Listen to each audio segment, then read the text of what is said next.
बिस्मिल्लाहिर्रहमानिर्रहीम। ये आज हमने बनाए हैं क्रिस्पी ब्रेड, जो कि समोसा कचौरी से भी बहुत मज़ेदार होंगे। तो ये एक रमज़ान की रेसिपी है। आप नाश्ते के तौर पे भी इस्तेमाल कर सकते हैं, स्नैक्स के तौर पे भी इस्तेमाल कर सकते हैं। बच्चों को लंच बॉक्स में दें, ख़ुद खाएं, शाम की चाय के टाइम बना के खाएं। यकीनन आपको मज़ा आएगा। तो चलें आप शुरू करते हैं अपनी रेसिपी। बिस्मिल्लाहिर्रहमानिर्रहीम। अस्सलाम वालेकुम। Ehsan food and home tips में आप सबको खुश आमदेद। कैसे हैं आप सब लोग? अल्लाह से दुआ जहाँ कहीं भी खैर आफियत से हों और अल्लाह पाक आपको अपनी हिफ्ज़ अमान में रखे, आमीन। बिस्मिल्लाहिर्रहमानिर्रहीम। ये आज हम मज़ेदार सा नाश्ता बना रहे हैं। बेहतरीन स्नैक्स है। आप अफ्तारी में भी इसको इस्तेमाल कर सकते हैं, बना सकते हैं। समोसा और कचौरी खाने को दिल ना चाहे तो आप इस तरीके से इसको बना सकते हैं। तो इसके लिए मैंने 4 से 5 स्लाइस लिए हैं। इस तरीके से मैंने इसके कॉर्नर जो है रिमूव कर दिए। इस तरीके से ये देखें, इस तरीके से आप इसके कॉर्नर रिमूव कर दें।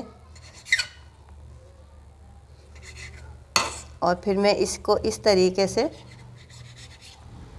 काट लूँगी इस शेप में। ये कचौरी और समोसे से बहुत मज़ेदार लगते हैं और इफ्तारी में आप इसको इस्तेमाल करें, नाश्ते में इस्तेमाल करें। इस तरीके से मैं काट लूँगी सारे। ये मैंने स्लाइस जो है कट कर लिए। इसको मैं एक साइड पे कर दूँगी। अब हमने ये बॉल लिया है, इसमें मैं एक अंडा डालूँगी। इस तरीके से मैंने पहले ही तोड़ लिया ताकि अगर ख़राब हो तो हमें पता चल जाए, हमारी चीज़ वेस्ट ना हो।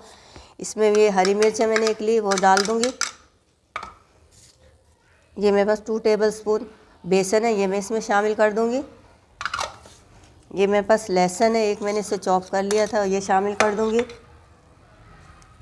और ये मेरे पास दूध है, ये मैं 4 टेबल स्पून इसमें शामिल कर दूँगी। और हम इसको अच्छे तरीके से मिक्स कर लेंगे। ये देखिए, ये मैंने इसको अच्छे तरीके से मिक्स कर लिया। अब मैं इसमें ½ टीस्पून से थोड़ा कम में नमक शामिल कर रही हूँ और 1 टीस्पून में इसमें चिली फ्लेक्स शामिल करूँगी। ये देखें इस तरीके से। और हम इसमें थोड़ा दूध और शामिल करेंगे और इसको अच्छा सा एक लिक्विड सा घोल बना लेंगे। और ये मेरे पास हरा धनिया है, ये 2 टेबल स्पून है, ये भी मैं इसमें शामिल कर दूँगी।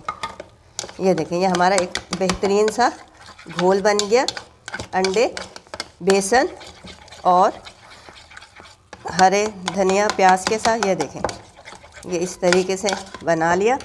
अब हम इसको ये खुले बर्तन में शिफ्ट कर देंगे इस तरीके से, ताकि हम अपने जो ब्रेड के स्लाइस हैं जो हमारे कट करके रखे हैं वो आराम से इसमें डिप हो जाएं और हम आराम से फ्राई कर लें। पैन मैंने चूल्हे पे चढ़ा दिया, इसमें मैंने घी डाल दिया। अब आप इस तरीके से ये उठाएं और इसको इस तरीके से डिप करें और इस तरीके से पैन में छोड़ दें।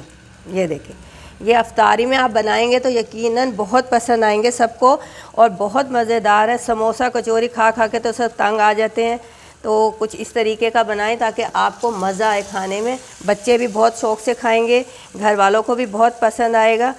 तो आप इसको ट्राई ज़रूर कीजिएगा। ये देखिए, इस तरीके से हम इसमें डालते जाएंगे और इसको अच्छा सा कलर आने देंगे। ये देखिए, ये देखिए इस तरीके से। ये देखें, माशाल्लाह से मैंने इसको टर्न कर दी कि लुक देखें कितनी खूबसूरत आई है। तो आप ये इफ्तार में बनाएं, आपको बहुत पसंद आएगी, सबको पसंद आएगी।